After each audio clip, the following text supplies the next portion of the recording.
अस्सलाम वालेकुम। उम्मीद करता हूँ आप सब लोग खैरियत से होंगे। My name is Mohammad Mudassar and I am a PhD student. इस वीडियो में मैं आपको वीज़ा वाला जो एप्लीकेशन फॉर्म है चाइना के लिए वो मैं आपको फ़िल करके दिखाने वाला हूँ। एक्चुअली मैंने कुछ वीक्स पहले भी इस पर मैंने फॉर्म फिल करके दिखाया था, लेकिन चूँकि अभी उन्होंने कुछ दिन पहले इसमें काफ़ी सारी अपडेट्स की हैं, कुछ चीज़ें इन्होंने चेंज की हैं। जो मेजर चीज़ जो चेंज की है वो ये है कि पहले ये होता था कि आपने सिंपल एप्लीकेशन फॉर्म फिल करते थे, कोई भी डॉक्यूमेंट, सिर्फ एक पिक्चर अपलोड करते थे, उसके अलावा कोई भी डॉक्यूमेंट वगैरह अपलोड नहीं थे करते। और आप उसके बाद ये जो फॉर्म है वो डाउनलोड कर कर आप जेरी ऑफिस में चले जाते थे वीज़ा के लिए। लेकिन अभी उन्होंने क्या किया है, अभी आपको अपने तमाम डॉक्यूमेंट्स आपको अपलोड करने होंगे, अपना पासपोर्ट वगैरह, एडमिशन लेटर, जेडब्ल्यू फॉर्म, उसके अलावा और भी जो पुलिस करेक्टर सर्टिफिकेट वगैरह, ये तमाम डॉक्यूमेंट्स आपको अपलोड करने होंगे। उसके बाद फिर जेरी ऑफिस उसको रिव्यू करेगा। रिव्यू करने के बाद अगर वो उसको ओके कर देता है तो फिर उसके बाद फिर आपने ये जो एप्लीकेशन फॉर्म है ये डाउनलोड करके और जो बाकी डॉक्यूमेंट्स हैं वो साथ लेकर फिर आपको जेरी ऑफिस जाना होगा। यानी कि जस्ट लाइक एच ई सी जिस तरह से करती है कि आप डॉक्यूमेंट्स अपलोड करते हैं, फिर एच ई सी उसको अप्रूव करती है, फिर उसके बाद आप एच ई सी जाते हो, आप थ्रू कोरियर अप्लाई करते हो या फिर आप खुद जाकर आप अपने डॉक्यूमेंट्स टेस्ट करवाते हो, वेरीफाई करवाते हो। ऐसे ही जेरी ने भी किया है चाइना में स्टडी वीज़ा के लिए या बाकी जो दूसरे वीज़ाज़ हैं उनके लिए भी। लेकिन इस वीडियो में मैं आपको जो स्टडी वीज़ा है उसके लिए मैं आपको फॉर्म फिल करके दिखाने वाला हूँ कि किस तरीके से आपने कौन कौन से डॉक्यूमेंट्स किस तरीके से आपने अपलोड करने हैं, किस तरीके से आपने जो वीज़ा फॉर चाइना वाली जो वेबसाइट है वहाँ पर जाकर आपने एप्लीकेशन सबमिट करनी है। सो बग़ैर कोई टाइम ज़ाया किए हुए let's go to computer screen. सबसे पहले हम आते हैं इसकी वेबसाइट के ऊपर जो कि है visa4china.cn। और इस वेबसाइट पर जब आप आएंगे तो आपके सामने कुछ इस तरीके से इंटरफेस आएगा और यहाँ पर सबसे पहले आपने कंट्री सेलेक्ट करना है, फिर सिटी, और फिर आपने क्लिक करना है take me to the website. कुछ लोग जो है वो पहले ही इससे जो नेक्स्ट वाला स्टेप है उस पर चले जाते हैं, इसलिए उनको जो सिटी चेंज का ऑप्शन है नहीं आता। तो आपने बेसिकली यहाँ से स्टार्ट करना है और अपने जो भी आपके करीब तरीन सिटी है वो आपने सेलेक्ट कर लेना है, लाहौर, कराची या फिर इस्लामाबाद। उसके बाद आप यहाँ पर देखें तो यहाँ पर राइट साइड पे लिखा हुआ है एप्लीकेशन फॉर्म, उसके ऊपर लिखा हुआ है साइन इन, आगे लिखा हुआ है क्रिएट अकाउंट। तो आपके पास दो ऑप्शन है, या तो आप एप्लीकेशन फॉर्म पे क्लिक कर लें या फिर उससे ऊपर अगर आप फर्स्ट टाइम आए हैं तो आपने क्रिएट अकाउंट पे क्लिक करना है।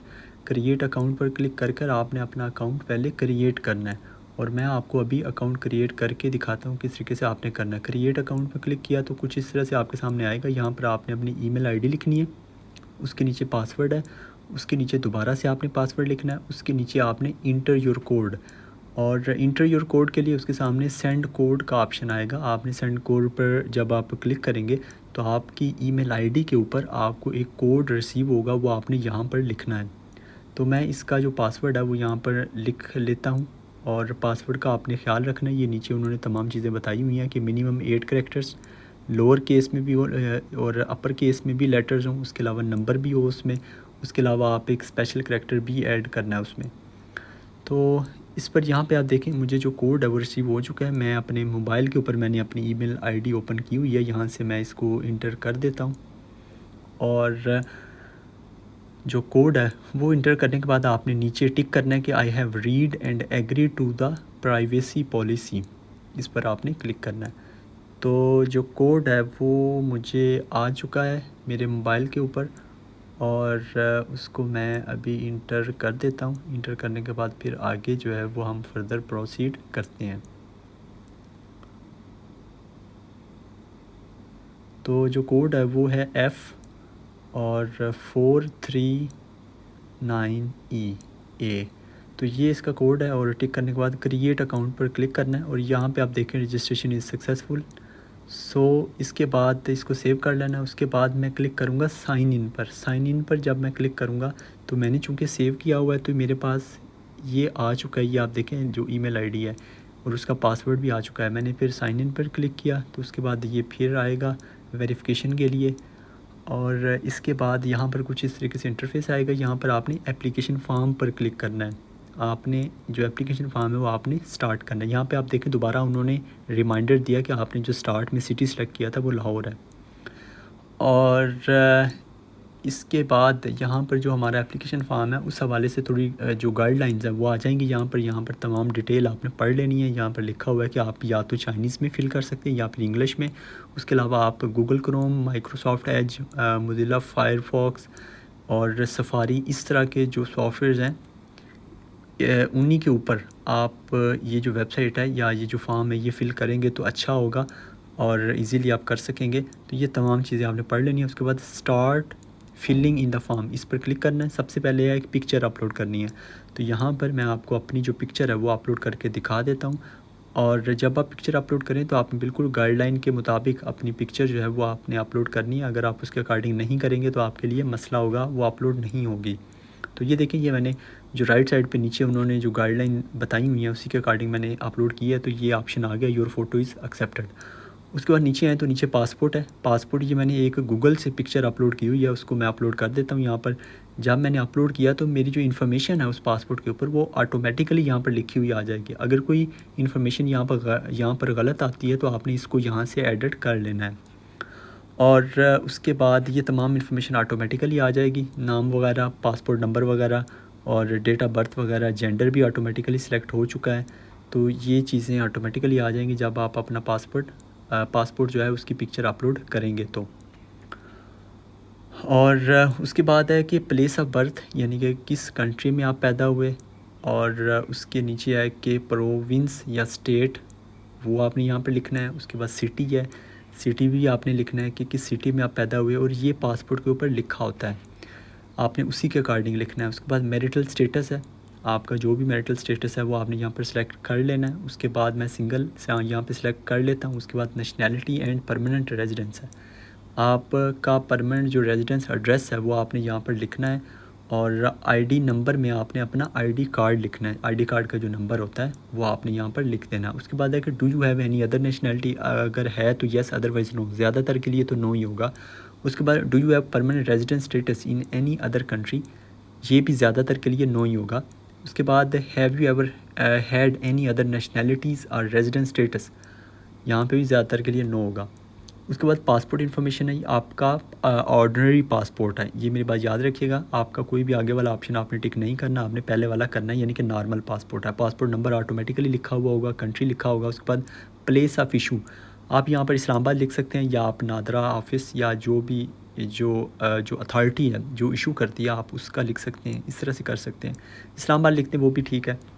अच्छा, उसके बाद एक्सपायरेशन डेट है, ये चूँकि ऑटोमेटिकली यहाँ पर आ चुकी है, चूँकि मैंने जो पासपोर्ट अपलोड किया था वो 2017 में एक्सपायर हो गया हुआ था। तो आपने यहाँ पर जो भी एक्सपायरी है वो यहाँ पर ऑटोमेटिकली आ जाएगी, जो भी आपके पासपोर्ट के ऊपर होगी। तो अगर नहीं, अगर कोई रॉन्ग इन्फॉर्मेशन तो यहाँ से आप करेक्ट कर सकते हैं। उसके बाद आपने नेक्स्ट पर क्लिक करना है। जब आप नेक्स्ट पर क्लिक करेंगे तो सेकंड है टाइप ऑफ वीज़ा, वीज़ा की टाइप, यानी कि कौन से वीज़ा के लिए आप लोग अप्लाई करना चाहते हैं। यहाँ पे आप देखें काफ़ी सारे वीज़ाज़ हैं, टूरिज़म का है, फैमिली वीज़ा है, S1 S2 है, उसके अलावा भी बहुत सारे हैं, बिज़नेस वीज़ा है। अब जो X1 वीज़ा होता है वो होता है long term study for more than 180 days, और जो भी स्टूडेंट्स बैचलर, मास्टर या PhD के लिए जा रहे हैं उनका X1 वीज़ा होगा। और जो X2 होता है वो होता है लेस दैन 6 मंथ के लिए, यानी कि अगर आपका स्टडी का ड्यूरेशन लेस दैन 6 मंथ है तो वो X2 होगा, और आपके लिए X1 है अगर आप बैचलर, मास्टर या PhD के लिए अप्लाई कर रहे हैं। उसके बाद आपने नॉर्मल पे क्लिक करना है। उसके बाद है कि वीज़ा एप्लीकेशन इन्फॉर्मेशन है, उसमें है visa validity of your application month, आप यहाँ पर लिख सकते हैं 12 मंथ लिख लें या 36 मंथ लिख लें। 36 मंथ अगर आपकी डिग्री जो है वो 3 साल की है तो वो लिख लें, तो 36 मंथ ही लिख लें। ये फॉर्मेलिटी होती है, ये कोई बहुत ज़्यादा ज़रूरी नहीं होता, तो यहाँ पर आप लिख सकते हैं। उसके बाद है कि maximum duration of stay of your application, यहाँ पर आप 365 डेज़ लिख लें।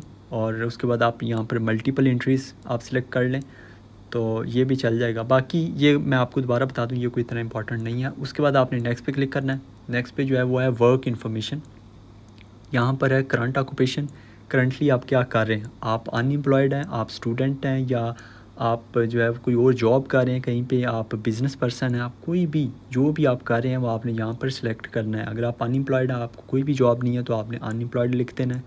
अगर आप अभी स्टूडेंट हैं तो आपने स्टूडेंट लिख देना है, जो भी आप कर रहे हो आपने यहाँ पर लिख देना है। उसके बाद आपका work experience in the past 5 years, अगर है तो यहाँ पर आपने तमाम इन्फॉर्मेशन लिखनी है, अगर नहीं है तो इसके सामने लिखा हुआ है नॉट एप्लीकेबल, आपने उसके ऊपर क्लिक कर देना है। उसके नीचे है कि प्लीज़ स्पेसिफाई, यहाँ पर आप 2-3 वर्ड्स में लिखते हैं कि नो वर्क एक्सपीरियंस या मैंने काम नहीं किया या मेरे पास वर्क एक्सपीरियंस नहीं है। इस तरीके से आप कर सकते हैं। उसके बाद आपने नेक्स्ट पे क्लिक करना है। नेक्स्ट पे एजुकेशन है। एजुकेशन में यहाँ पर आपने अपनी एजुकेशन ऐड करनी है। अगर आप पीएचडी के लिए अप्लाई किया हुआ है, आपका एडमिशन हुआ है पीएचडी के लिए, तो आपने मास्टर्स की और नीचे बैचलर की भी इन्फॉर्मेशन आपने ऐड कर देनी है। तो यहाँ पर मैं सबसे पहले नेम ऑफ़ इंस्टीट्यूशन है, यहाँ पर यूनिवर्सिटी का नाम लिखना है। उसके बाद डिप्लोमा या डिग्री, यहाँ पर पहले मास्टर्स का लिखेंगे। उसके बाद मेजर, जो भी आपका मेजर है।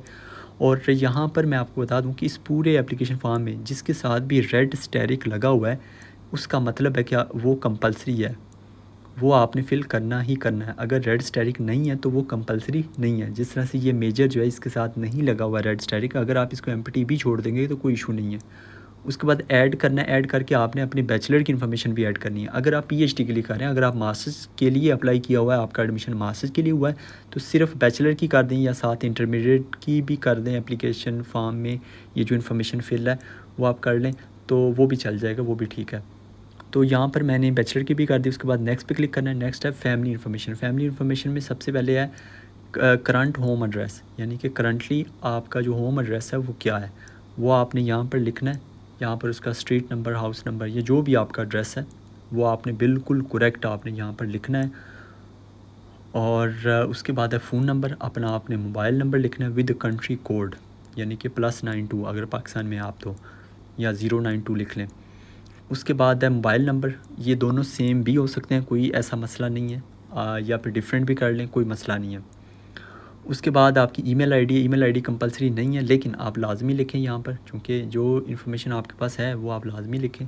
और उसके बाद है फैमिली मेम्बर्स। फैमिली मेम्बर्स में आपने फ़ादर की इन्फॉर्मेशन लिखनी है। अच्छा, फ़ादर की इन्फॉर्मेशन, अगर आपके फ़ादर फोत हो चुके हैं तो उसके सामने लिखा हुआ है नॉट एप्लीकेबल। उसके बाद देखें आप, तो लिखा हुआ है कि फ़ादर का फैमिली नेम, उसके बाद उनका गिवन नेम आपने लिखना है। तो इसमें मैं आपको बता दूं कि अगर उनका एक ही नाम है तो यहाँ पर आप एक का, फॉर एग्ज़ाम्पल उनका सिर्फ फैमिली नेम है, गिवन नेम नहीं है, तो आप गिवन नेम के सामने नॉट एप्लीकेबल पर क्लिक कर सकते हैं। ठीक हो गया, यानी कि उनका सिर्फ सिंगल नेम है, तो इस तरीके से आप कर सकते हैं। उसके बाद उनकी जो नेशनैलिटी है वो लिखनी है। उसके अलावा उनकी जो डेट ऑफ बर्थ है वो आपने ऐड करनी है। तो ये तमाम इन्फॉर्मेशन। उसके बाद लिखा हुआ है कि is your father in China, क्या आपके जो फादर हैं वो चाइना में हैं अभी, तो इसमें आपने येस या नो, अगर हैं तो येस, ज़्यादातर का तो नो ही होगा। बाद मदर की इन्फॉर्मेशन है। मदर की इन्फॉर्मेशन में आपने उनका जो गिवन नेम है, उसके अलावा जो फैमिली नेम है वो आपने लिखना है। उसके अलावा आपने उनकी जो नेशनैलिटी है वो आपने लिखनी है। नेशनैलिटी के अलावा उनकी जो डेट ऑफ बर्थ है, सेम जिस तरह आपने अपने फादर की इन्फॉर्मेशन लिखी थी वैसे ही आपने लिखना है। और उसके बाद है कि is your mother in China, कि क्या आपकी जो मदर हैं वो चाइना में है, येस या नो, ये भी ज़्यादातर का तो नो ही होगा। और उसके बाद आपके चिल्ड्रन हैं। चिल्ड्रन में चूँकि हमने स्टार्ट में लिखा था कि सिंगल हूँ, तो इसलिए आपने यहाँ पर नॉट एप्लीकेबल पर क्लिक करना है, नॉट एप्लीकेबल। और उसके बाद है कि do you have any intermediate relative in China, तो यहाँ पर आपने नो पे क्लिक कर देना, अगर है तो येस, अदरवाइज़ नो। उसके बाद आपने क्लिक करना है नेक्स्ट के ऊपर। अगर आप येस करेंगे तो उसकी आपको इन्फॉर्मेशन लिखनी पड़ेगी। उसके बाद आप नेक्स्ट पे क्लिक करें तो उसके बाद है इन्फॉर्मेशन ऑन योर ट्रैवल।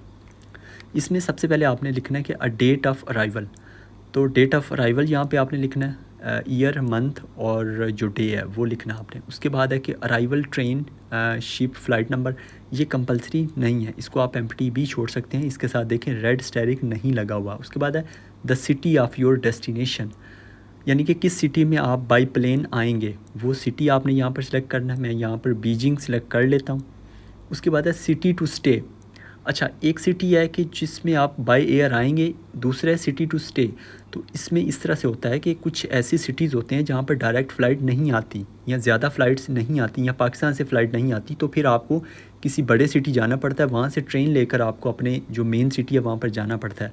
तो आपने यहाँ पर जो सिटी स्टे वाला है, स्टे में आपने अपना जो मेन सिटी, अगर सेम है बीजिंग ही है, फॉर एग्ज़ाम्पल आपका एडमिशन बीजिंग हुआ है, तो फिर आपने दूसरे में भी बीजिंग ही सिलेक्ट करना है। अगर फॉर एग्ज़ाम्पल आपकी जो फ़्लाइट है वो लाहौर से गुआंगचो जाएगी, गुआंगचो से आगे आपने किसी और सिटी जाना है, तो फॉर एग्ज़ाम्पल शामन जाना है, तो फिर आप पहले में आप गुआंगचो लिखोगे, बाद में जो स्टे वाला है वहाँ पर आप शामन लिखोगे, यानी कि जहाँ पर आपकी यूनिवर्सिटी है। तो उसके बाद आपने डिस्ट्रिक्ट सेलेक्ट करना है। डिस्ट्रिक्ट जो है ये आप सिंपल गूगल पर लिखेंगे, यूनिवर्सिटी जो है आपकी किस डिस्ट्रिक्ट में है वो आपने सेलेक्ट कर लेना है। उसके बाद एड्रेस है। एड्रेस भी कंपलसरी नहीं है, डिस्ट्रिक्ट भी कंपलसरी नहीं है, लेकिन बेहतर है कि आप लिख लें। आप सिंपल गूगल करेंगे तो आपको आपकी यूनिवर्सिटी का जो एड्रेस वगैरह वो आपको मिल जाएगा। उसके बाद दोबारा है कि डेट ऑफ़ अराइवल, यानी कि किस तारीख़ को आप आएँगे। यहाँ पर आपने लिखना है कि यानी कि वो पूछ रहा है कि आप किस तारीख़ को अपनी जो मेन सिटी है जहाँ पर आपकी यूनिवर्सिटी है वहाँ पर जाएँगे। तो चूँकि मैंने बीजिंग में का ही बोला कि मेरी फ़्लाइट जो है वो बीजिंग ही जाएगी और मेरी जो यूनिवर्सिटी है वो भी बीजिंग में ही है, तो मैं उसी तारीख़ को ही अपनी यूनिवर्सिटी पहुँच जाऊँगा। तो ये इसलिए मैंने 1 सितंबर 2025 मैंने लिख दिया और डेट ऑफ़ डिपार्चर भी 1 सितंबर लिख दिया। उसके बाद डेट ऑफ़ डिपार्चर ट्रेन है, सिटी ऑफ़ डिपार्चर है और यहाँ पे भी आप तारीख़ लिखते हैं। और ये जो तमाम जो डेट्स हैं ये कोई बहुत इम्पॉर्टेंट नहीं है, ज़रूरी नहीं है कि आपको इसी तारीख़ को ही आपकी फ़्लाइट होनी चाहिए, ये कंपल्सरी नहीं है, आप इससे ऊपर नीचे कर सकते हैं, कोई मसला नहीं है।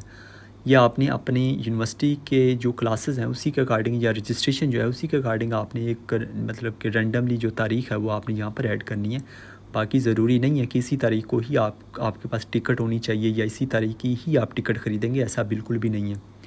उसके अलावा दोबारा से डिस्ट्रिक्ट आ गया। उसके बाद है कि invitation person contact our organisation in China. यहाँ पर या तो आप अपने सुपरवाइज़र का नाम लिखेंगे या फिर आप यूनिवर्सिटी की इन्फॉर्मेशन लिखेंगे। ये आपने लाजमी लिखनी है। अगर तो आपको एक्सेप्टेंस लेटर मिला हुआ है तो यहाँ पर आपने लाजमी अपने प्रोफेसर की इन्फॉर्मेशन लिखनी है, उसका नाम, उसका कॉन्टैक्ट रिलेशनशिप विद यू, यानी कि अगर सुपरवाइज़र है तो यहाँ पर आप सुपरवाइज़र लिखते हैं या टीचर लिख लें। उसके बाद कॉन्टैक्ट नंबर लिख लें, उसके बाद ईमेल आईडी, उसके बाद प्रोविंस या स्टेट और सिटी। ये तमाम इन्फॉर्मेशन आपने यहाँ पर लाजमी ऐड करनी है। और यहाँ पर आपने जो प्रोविंस, स्टेट, सिटी लिखना है ये आपने यूनिवर्सिटी का लिखना है कि यूनिवर्सिटी का ये है, भले आप सुपरवाइज़र की इन्फॉर्मेशन ऐड कर रहे हैं तो। उसके अलावा पोस्टल कोड है, ये भी आप गूगल से देख सकते हैं।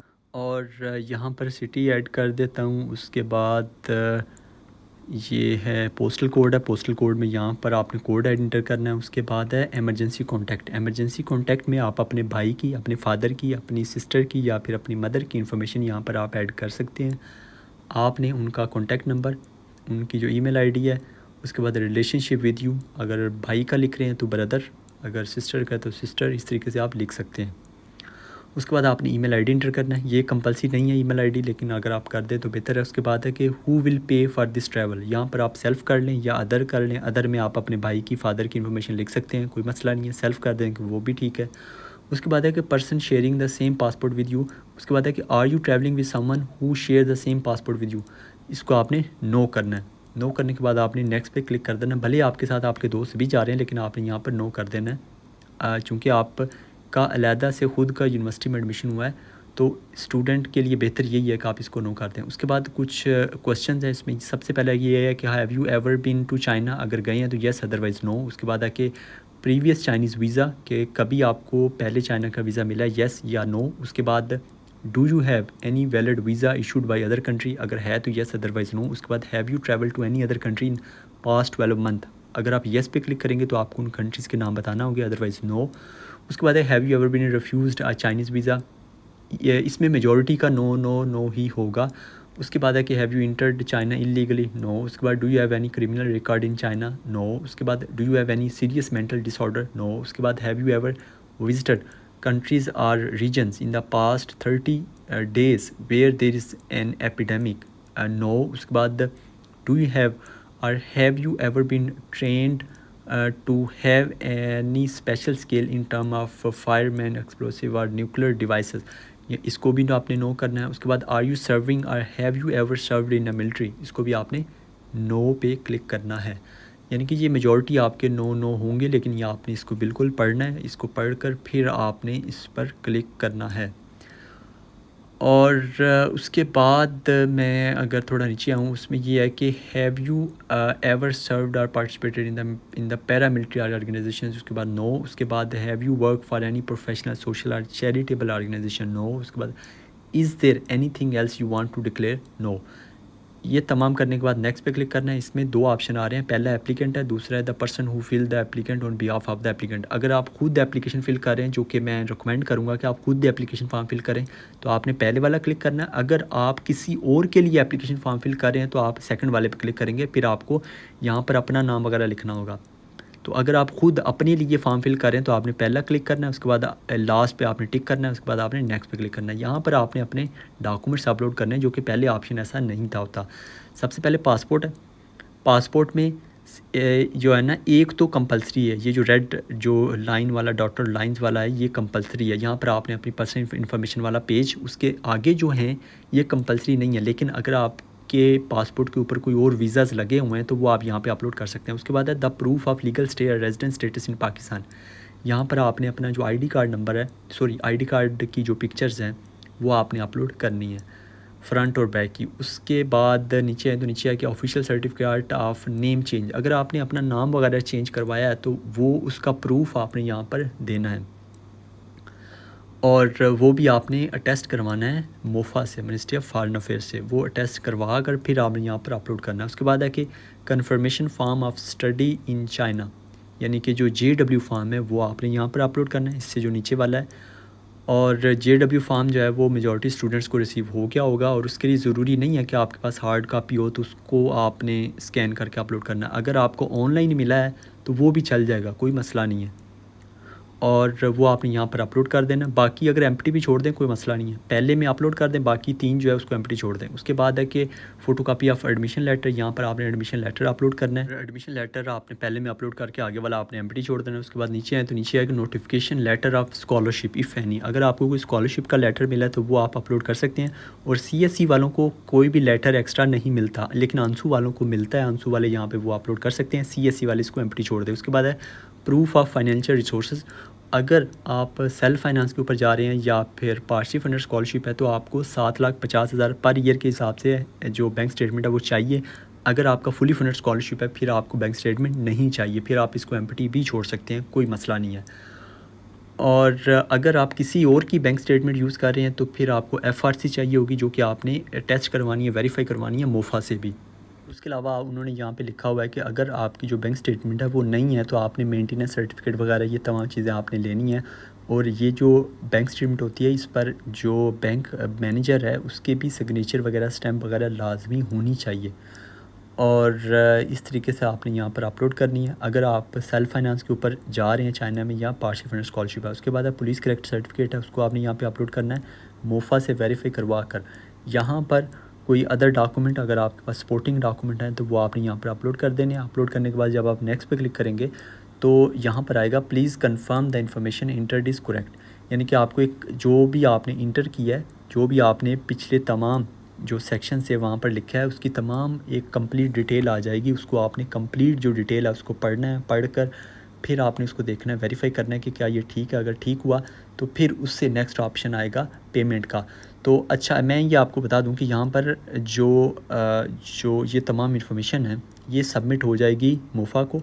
वहाँ पर जब सबमिट होगी तो फिर उसके बाद वो इसको वेरीफाई करेंगे, इसको ओके करेंगे, तो फिर जाकर आप ये वाला फॉर्म डाउनलोड कर सकते हैं। कंप्लीट फॉर्म आपको PDF फॉर्म में आ जाएगा, वो डाउनलोड करके बाकी डॉक्यूमेंट साथ लेके जाने हैं आपने, और आप जो जेरी ऑफिस है वहाँ पर चले जाएंगे, और आपको अपॉइंटमेंट वगैरह लेने की ज़रूरत नहीं है। अपॉइंटमेंट के बगैर आप लोग जा सकते हैं वहाँ पर किसी भी टाइम, जो भी उनकी ऑफिशियल टाइमिंग है उसके दौरान, और जाकर आप अपना जो वीज़ा है वो अप्लाई कर सकते हैं। सो ये था इसका फॉर्म जी। तो इस तरीके से आपने वीज़ा फ़ॉर चाइना वाली वेबसाइट पर अपना जो एप्लीकेशन फॉर्म है वो आपने फ़िल करना है, वहाँ पर डॉक्यूमेंट्स अपलोड करने हैं, उसके बाद आपने सबमिट कर देना है। और जब जो जेरीज वाले हैं वो इसको अप्रूव करेंगे तो फिर उसके बाद आपने इसको डाउनलोड करना है। बाकी जो डॉक्यूमेंट्स हैं वो भी साथ लेकर आपने जाना है जेरी ऑफिस में, और फिर आपने वीज़ा अप्लाई करना है।